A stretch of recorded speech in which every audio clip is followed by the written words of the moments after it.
नमस्कार, KP news के bulletin में आपका स्वागत है। मैं हिना शेख आपके साथ। एक नजर आज के सुर्खियों पर डालते हैं। बीदर 5 मार्च को कन्नड़ रक्षणा वेदिके द्वारा एक कन्नड़ बोर्ड लगाने के आग्रह करेगी। कमलनगर तालुका के हंदीखेरा ग्राम में छत्रपति शिवाजी महाराज की 394वीं जयंती मनाई गई। बीजेपी द्वारा रामेश्वरम कैफे ब्लास्ट का राजनीतिकीकरण करना सही नहीं, सीएम सिद्धरामैया ने कहा। पीएम नरेंद्र मोदी हिंदू नहीं है, लालू यादव ने कहा। बदलाव का तूफान लेकर आता है बिहार राहुल।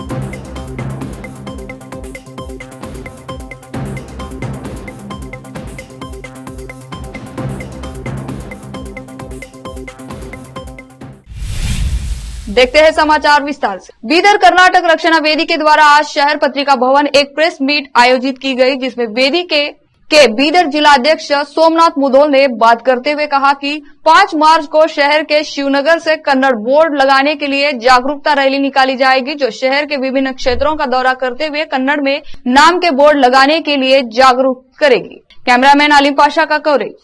गुण संधि, आदेश संधि, लोप संधि, आगम संधि ನಮ್ಗೆ ಗೊತ್ತಾಗಲ್ಲ. ಈಗ ನಮ್ಮ ಮಕ್ಕಳಿಗೆ ನಮಗೆ ಗೊತ್ತಾಗಲ್ಲ, ನಮ್ಮ ಮಕ್ಕಳಿಗಂತೂ ತಿಳಿದಿಲ್ಲ. ಈ ಒಂದು ದಿವಸ ಮುಂದೆ ನಮ್ಮ ಜನ ಪೀಳಿಗೆಗಳಿಗೆ ಕನ್ನಡ ಅನ್ನೋದೇ ಮರೆತೋಯ್ತು ಸರ್. ಹಿಂಗೆ ಸುಮ್ಮನೆ ಕೂತೇವೆ. ಅದಕ್ಕಾಗಿ ಪೊಲೀಸ್ ಇಲಾಖೆಯವರಿಗೆ ನಾನು ಮನವಿ ಮಾಡ್ತಾ ಇದ್ದೀನಿ. ನಾವು ಅಂತೂ ಹೋರಾಟ ಮಾಡ್ತಾ ಇದ್ದೀವಿ, ಅದಕ್ಕೆ ತಮ್ಮ ಸಹಕಾರ ಇರುತ್ತೆ ಅಂತೇಳಿ ಮೂಲಕ ನಾನು ಪೊಲೀಸ್ ಇಲಾಖೆಯವರಿಗೆ ನಾನು ಮನವಿ ಮಾಡ್ತೀನಿ ಸರ್. ಈಗ ಜಿಲ್ಲಾಡಳಿತನೇ ಯಾಕೆ ಎಚ್ಚೆತ್ತುಕೊಳ್ಳೋದು? ಎಲ್ಲ ಕಡೆ ಅವರು ಸಾಕಷ್ಟು ಸರ್ತಿ ಹೇಳ್ತಾರೆ, ಬಟ್ ಈ ಸಲ ಒಂದು ಸರ್ತಿ ಭೀ ಕಮ್ಮ ಸರ್. ಈಗ ನಗರಸಭೆ ಆಯುಕ್ತರಾಗಿರ್ಬೋದು, ವಿಶೇಷವಾಗಿ ಜಿಲ್ಲಾಧಿಕಾರಿಗಳಾಗಿರ್ಬೋದು, ಒಂದು ಸಭೆ ಕರೆದಿಲ್ಲ. ಇಲ್ಲಿವರೆಗೆ ಒಂದು ಸಭೆನೂ ಕರೆದಿಲ್ಲ ಇವರು. ಬಾಲ್ಕಿಯಲ್ಲಿ ನೋಡ್ಬೋದು, ಅವರಾದ್ನಲ್ಲಿ ನೋಡಿರ್ಬೋದು, ಹುಮ್ನಾಬಾದ್ ನೋಡ್ಬೋದು, ಬಸವಕಲ್ಯಾಣ ನೋಡ್ಬೋದು, ಆಯಾ ನಗರಸಭೆ, ಪಟ್ಟಣ ಪಂಚಾಯತ್, ಪುರಸಭೆ, ನಗರಸಭೆ ಅಧಿಕಾರಿಗಳು, ಆಯುಕ್ತರು ಎಲ್ಲ ಕನ್ನಡ ಪರ ಸಂಘಟನೆಗಳನ್ನ, ಸಾಮಾಜಿಕ ಚಿಂತಕರನ್ನ, ವಾಣಿಜ್ಯೋದ್ಯಮಿಗಳ ಸಂಘ ಸಂಸ್ಥೆಗಳನ್ನ ಕರೆಸಿ ನೀವು ಕನ್ನಡ ನಾಮಫಲಕ ಅಳವಡಿಸಿಕೊಳ್ಳಿ ಅಂತೇಳಿ ಒಂದು ಸಭೆಯನ್ನು ಕರೀತಾ ಇದ್ದಾರೆ. ಬಾಲ್ಕಿಯಲ್ಲಿ ನೋಡಿರ್ಬೋದು, ವಿಶೇಷವಾಗಿ ನಮ್ಮ ಕಾರ್ಯಕರ್ತರನ್ನ ಕರ್ಕೊಂಡೇ ಅವರು ನಗರಸಭೆ, ಪುರಸಭೆ ಅಧಿಕಾರಿಗಳು ನಾಮಫಲಕಗಳನ್ನು ನಿನ್ನೆ ತೆರವುಗೊಳಿಸಿದ್ದಾರೆ. ಇವರಿಗೆ ಯಾಕೆ ಗೊತ್ತಾಗ್ತಾ ಇಲ್ಲ?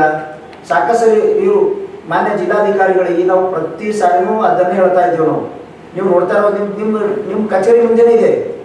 आने वाले 5 तारीख को कर्नाटक रक्षण वेदिके के तरफ से, जिला बॉडी के तरफ से सभी बीदर ज़िले में जो 60% नहीं है ना, इंग्लिश में नेम बोर्ड डाले 60% और कन्नड़ में 20 है, मराठी में 20 है। इसीलिए हम 5 तारीख को बड़े पैमाने में बीदर में स्ट्राइक करके सभी जितने भी बोर्ड दूसरे भाषा में है, जो कन्नड़ा को छोड़ के है, इसके लिए हम सभी बोर्ड को निकालने का हम प्रयास कर रहे हैं। और आपको मीडिया के माध्यम को बोलने का ये विषय है कि हम बड़े पैमाने में उस दिन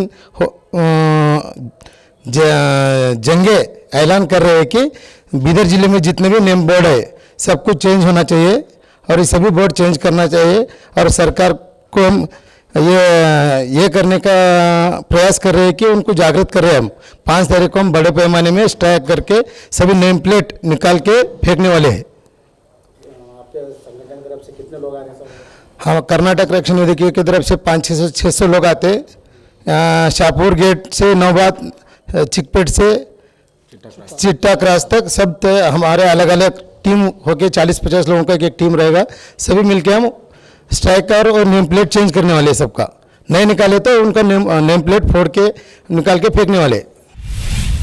कमलनगर तालुका के हंदीखेरा ग्राम में छत्रपति शिवाजी महाराज की 394वीं जयंती कार्यक्रम का आयोजन छत्रपति शिवाजी महाराज मित्र मंडल हंदीखेरा की द्वारा शनिवार को किया गया। इस मौके पर भजन की व्यवस्था की गई। इस अवसर पर भक्त आदि उपस्थित थे। पूर्व बेंगलुरु के ब्रुकफील्ड इलाके में रामेश्वरम कैफे में ब्लास्ट के एक दिन बाद मुख्यमंत्री सिद्धरामैया ने स्वीकार किया है कि यह एक विस्फोट था। हालांकि उन्होंने अभी तक यह स्पष्ट नहीं किया है कि यह आतंकवादी कृत्य था या किसी व्यक्ति की योजना थी। सिद्धरामैया ने शनिवार को मैसूरू में अपने आवास के पास मीडिया कर्मियों से बात करते हुए कहा, गंभीर जांच जारी है। हमारे पास टोपी और मास्क पहने एक बस से आते और कैफे के काउंटर पर टोकन लेते हुए आरोपी के सीसीटीवी फुटेज है। एक कोने में बैठकर कॉफी पीने के बाद उसने टाइमर लगे विस्फोट वाला एक बैग छोड़ दिया। इसलिए चूंकि आरोपियों की तस्वीरें उपलब्ध हैं, इसलिए जांच आसान है। उन्होंने कहा, घटना में घायल हुए 9 लोग खतरे से बाहर है। DCM DK. शिवकुमार और गृह मंत्री डॉक्टर जी. परमेश्वरन ने घायलों और कैफे का दौरा किया है। आरजेडी सुप्रीमो और बिहार के पूर्व सीएम लालू प्रसाद यादव ने पटना के गांधी मैदान में आयोजित जनविश्वास रैली में पीएम मोदी पर जमकर हमला किया। उन्होंने कहा कि आजकल परिवारवाद पर हमला कर रहे हैं। आप बताओ, क्या आपके परिवार में संतान नहीं है? ज्यादा संतान होने पर कहता है कि परिवार के लिए लड़ रहे हैं। तुम्हारे पास जब परिवार नहीं है, तुम्हारी माँ का जब देहांत हो गया है तो हर हिंदू के दाढ़ी छिलवाता है, आपने क्यों नहीं छिलवाया? देश भर में नफरत फैला रहे हैं। लालू प्रसाद ने कहा कि मंडल कमीशन का नतीजा है कि आज हर पिछड़ा वर्ग, दलित, वंचित और गरीब सत्ता के दरवाजे पर खड़ा है। उन्होंने कहा कि राम रहीम में अलगाव क्यों कर रहा है। वाराणसी में रामलला की प्राण प्रतिष्ठा को लेकर लालू यादव ने कहा कि बिना प्राण प्रतिष्ठा के ही भगवान इतने दिनों तक थे। लालू यादव ने कहा, जनकपुर में श्री रामचंद्र जी की शादी हुई। बिहार जैसे राज्य में एक से एक सुरमा पैदा हुए। इसी गांधी मैदान में न जाने कितनी बार देश भर नेताओं का संवाई हुई। यही देश भर संदेश गया। बिहार के हवा में इतना दम है कि जो देश के लोग इसका अनुकरण करते हैं। मेरी किडनी का ट्रांसप्लांट हुआ है। हमारी बेटी रोहिणी ने अपना किडनी मुझे दान दिया, मुझे जीवन दान दिया। लालू ने कहा कि हम बीमार जरूर है, पर बीमार हम समय पर नहीं हैं। पटना के गांधी मैदान में आयोजित जन विश्वास रैली में कांग्रेस नेता राहुल गांधी ने बिहार की धरती को बदलाव का सेंटर कहा है। उन्होंने कहा कि बिहार देश की राजनीति का नब्ज सेंटर है। देश में विचारधारा की लड़ाई है। एक तरफ नफरत, हिंसा, अहंकार है तो दूसरी तरफ मोहम्मद भाईचारा और एक दूसरे को इज्जत है। कांग्रेस नेता राहुल गांधी ने कहा, देश में जब भी बदलाव आता है तो बिहार में तूफान शुरू होता है। यहाँ से तूफान बाकी प्रदेशों में जाता है। बिहार देश की राजनीति का नर्वस सेंटर है। आज देश में विचारधारा की लड़ाई है। एक तरफ नफरत, हिंसा, अहंकार और दूसरी तरफ मोहम्मद भाईचारा है। अगर आप गठबंधन को समझाना चाहते हो, एक लाइन में समझा जा सकता है, हम नफरत के बाजार में मोहब्बत की दुकान खोलते हैं। कांग्रेस नेता राहुल गांधी ने मंच पर मौजूद सारे नेताओं का नाम लेकर अभिनंदन किया। इस मौके पर कांग्रेस के राष्ट्रीय अध्यक्ष मल्लिकार्जुन खड़गे, राजद प्रमुख लालू प्रसाद यादव, बिहार के पूर्व मुख्यमंत्री राबड़ी देवी, सीपीआईएम महासचिव सीताराम येचुरी सहित अन्य नेता उपस्थित रहे। लेते हैं छोटा सा ब्रेक, जल्द लौटते हैं ब्रेक के बाद।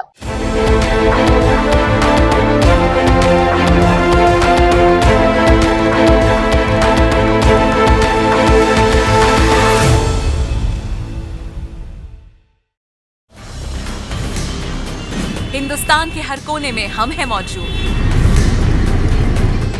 24 घंटे हालात पर गहरी नजर, खबरों से जुड़े चुपते सवालात और आपको दिखाता है धार्मिक, सामाजिक, राजनीतिक, लोकल और इंटरनेशनल न्यूज की सबसे बेहतर कवरेज, जो आपको रखती है हर पल बाखबर। देश और दुनिया भर की खबर के लिए देखते रहें KP news 24/7। Noor education trust Bidar की ओर से चलाए जाने वाला Noor MEd and BEd college Bidar, recognized by NCTE Delhi and affiliated to Bidar University Bidar. Admission are open for the academic year 2023-24. विशेषज्ञ और सक्षम शिक्षकों द्वारा शिक्षा प्राप्त करने के लिए नूर एमएड एंड बीएड कॉलेज में दाखिला लें और शांत वातावरण में शिक्षा प्राप्त करें। बीदर शहर में बेहतर शिक्षा का एकमात्र केंद्र Noor MEd and BEd college, Shahpur gate, Bidar. Phone numbers 9945283920, 8482221297। Hindustan के हर कोने में हम हैं मौजूद। 24 घंटे हालात पर गहरी नजर, खबरों से जुड़े चुपते सवालात और आपको दिखाता है धार्मिक, सामाजिक, राजनीतिक,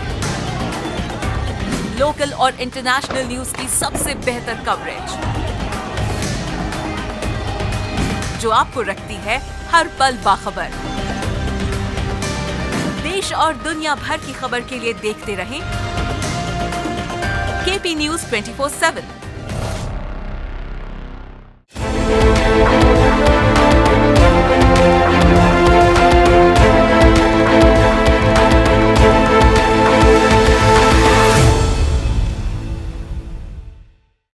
चलिए देखते हैं देश और विदेश के समाचार।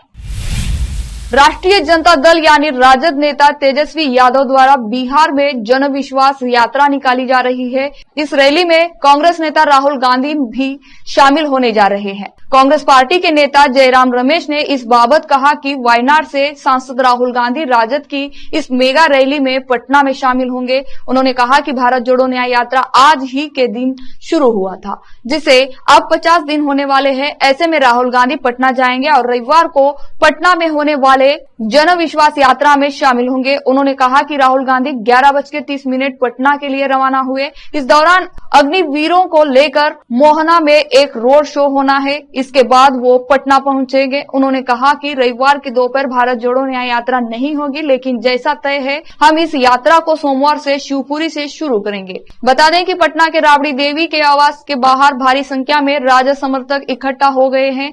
यहाँ बिहार के पूर्व मुख्यमंत्री लालू प्रसाद यादव भी मौजूद है। बता दें कि कांग्रेस की भारत जोड़ो न्याय यात्रा शनिवार को मध्य प्रदेश पहुंची। इस यात्रा का मकसद 6,700 किलोमीटर कवर करते हुए 15 राज्यों का दौरा करना है। यह रैली लोकसभा चुनाव को ध्यान में रखकर किया जा रहा है।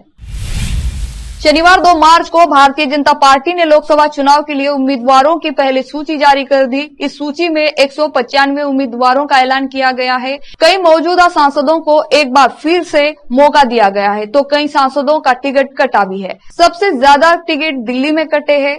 यहाँ 5 सीटों पर प्रत्याशी घोषित किए गए हैं और 4 उम्मीदवार नए हैं। इसमें से एक टिकट चांदनी चौक से सांसद डॉक्टर हर्षवर्धन का भी कटा है। अब इसके बाद हर्षवर्धन का बड़ा बयान सामने आया है। उन्होंने सोशल मीडिया पर लिखा है कि अब वह राजनीति से संन्यास ले रहे हैं। उन्होंने लिखा, 30 साल से अधिक के शानदार चुनावी करियर के बाद, जिसके दौरान मैंने सभी 5 विधानसभा और 2 संसदीय चुनाव लड़े, ये सभी चुनाव मैंने बड़े अंतर से जीते। मैंने पार्टी संगठन और राज्य और केंद्र की सरकारों में कई प्रतिष्ठित पदों पर काम किया। 50 साल पहले जब मैंने गरीबों और जरूरतमंदों की मदद करने की इच्छा के साथ GSVM मेडिकल कॉलेज कानपुर में MBBS में प्रवेश लिया, तो मानव जाति की सेवा ही मेरा आदर्श वाक्य था। दिल से एक स्वयंसेवक, मैं हमेशा पंक्ति में अंतिम व्यक्ति की सेवा करने के प्रयास के दीन दयाल उपाध्याय के अंत्योदय दर्शन का उत्साही प्रशंसक रहा हूँ। तत्कालीन RSS नेतृत्व के आग्रह पर मैं चुनावी मैदान में कूदा। वे मुझे केवल इसलिए मना सके क्योंकि मेरे लिए राजनीति का मतलब हमारे 3 मुख्य शत्रु गरीबी, बीमारी और अज्ञानता से लड़ने का अवसर था। बिना किसी पश्चाताप के मुझे कहना होगा कि यह एक अद्भुत पारी रही, जिसके दौरान आम आदमी की सेवा करने का मेरा जुनून शांत हो गया। मैंने दिल्ली के स्वास्थ्य मंत्री के साथ साथ 2 बार केंद्रीय स्वास्थ्य मंत्री के रूप में कार्य किया। यह विषय मेरे दिल के करीब है। मुझे पहले पोलियो मुक्त भारत बनाने की दिशा में काम करने का और फिर उसके पहले और दूसरे चरण के दौरान खतरनाक कोविड-19 से जूझ रहे हमारे लाखों देशवासियों के स्वास्थ्य की देखभाल करने का दुर्लभ अवसर मिला। मानव जाति के लंबे इतिहास में केवल कुछ ही लोगों को गंभीर खतरे के घंटों में अपने लोगों की रक्षा करने का विशेष अधिकार दिया गया है और मैं गर्व से दावा कर सकता हूं कि मैंने जिम्मेदारी से मुंह नहीं मोड़ा, बल्कि इसका स्वागत किया। मां भारती के प्रति मेरी कृतज्ञता, मेरे साथी नागरिकों के प्रति मेरी श्रद्धा और हमारे संविधान में निहित मूल्यों के प्रति मेरी श्रद्धा, और हाँ, वह सबसे बड़ा सौभाग्य था जो भगवान श्री राम ने मुझे दिया, मानव जीवन को बचाने में सक्षम होने का सौभाग्य। शिवसेना नेता अनिल देसाई को 5 मार्च के पूछताछ के लिए EOW कार्यालय बुलाया गया। बता दें कि बीते दिनों शिवसेना सिंधे गुट की तरफ से इकोनॉमिक ऑफिस विंग में शिवसेना UBT के खिलाफ शिकायत की गई थी। अपनी शिकायत में शिवसेना सिंधे गुट ने कहा था कि चुनाव आयोग द्वारा उन्हें असली शिवसेना घोषित करने के बावजूद पार्टी फंड से तकरीबन 50 करोड़ रुपए शिवसेना उद्धव बाला साहेब ठाकरे पार्टी द्वारा निकाले गए हैं। बता दें कि इस मामले में अब इकोनॉमिक ऑफेंस विंग ने जांच शुरू कर दी है। इस बाबत यह जांच की जा रही है कि जिस बैंक अकाउंट से यह पैसे निकाले गए थे उसे कौन ऑपरेट करता है। बता दें कि ईओडब्ल्यू ने इनकम टैक्स विभाग को पत्र लिखकर यह जानकारी मांगी है कि शिवसेना शिंदे गुट पार्टी का टैक्स इलेक्शन कमीशन का निर्णय आने के बाद कौन भर रहा है। बता दें कि फरवरी 2023 में चुनाव आयोग ने शिंदे गुट की शिवसेना को असली शिवसेना घोषित किया था। साथ ही शिवसेना का चुनाव चिन्ह धनुष और बाण भी एकनाथ शिंदे गुट को दे दिया गया था। सूत्रों ने बताया कि देसाई शिवसेना पार्टी में सिग्नेचर अथॉरिटी है। इलाहाबाद हाई कोर्ट की लखनऊ पीठ ने विधायक रघुराज प्रताप सिंह उर्फ राजा भैया, विधान पार्षद अक्षय प्रताप सिंह और अन्य के खिलाफ मुकदमा वापस लेने का अनुरोध करने वाली राज्य सरकार की याचिका पर नया आदेश पारित करने के लिए मामले को विशेष एमपी-एमएलए अदालत को भेज दिया। यह मामला अपहरण और जानलेवा हमले से जुड़ा है। पीठ ने एमपी-एमएलए कोर्ट को फैसले में की गई टिप्पणियों पर विचार करते हुए नया आदेश पारित करने का निर्देश दिया। न्यायमूर्ति सुभाष विद्यार्थी की पीठ ने राजा भैया और अन्य की ओर से भारतीय दंड प्रक्रिया संहिता सीआरपीसी की धारा 482 के तहत दायर याचिका पर यह फैसला सुनाया। याचिकाकर्ताओं ने विशेष अदालत के 17 मार्च 2023 के आदेश को चुनौती दी थी। उसके तहत उसने मामला वापस लेने की राज्य सरकार की याचिका खारिज कर दी थी। याचिकाकर्ताओं ने आरोप लगाया था कि राजनीति के कारणों से 2010 में तत्कालीन बहुजन समाज पार्टी की सरकार के दौरान उनके खिलाफ मामला दर्ज किया गया था। वक्त मामले को तत्कालीन समाजवादी पार्टी सरकार ने 4 मार्च 2014 को वापस लेने का फैसला किया। हालांकि विशेष अदालत ने 17 मार्च 2023 को राज्य सरकार के आवेदन को यह कहते हुए खारिज कर दिया कि अपराध गंभीर प्रकृति की थी और इससे वापस लेने की अनुमति देने में कोई सार्वजनिक हित नहीं है।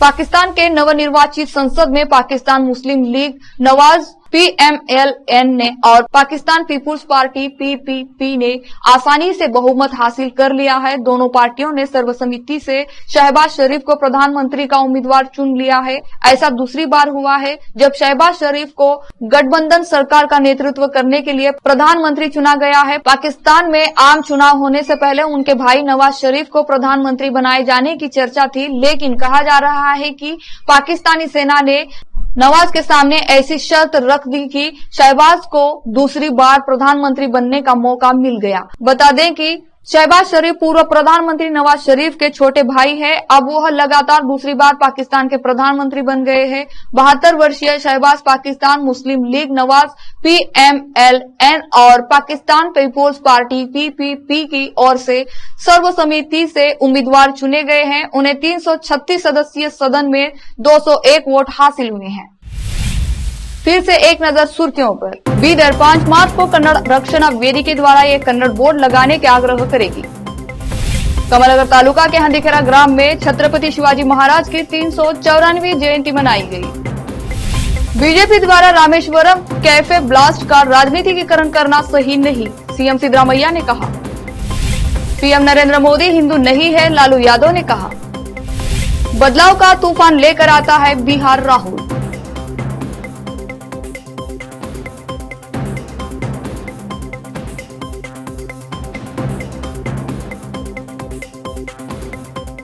केबी न्यूज के बुलेटिन में आज इतना ही। देश और प्रदेश के समाचारों के लिए जुड़े रहे आपके अपने चैनल केबी न्यूज 24/7 से। धन्यवाद।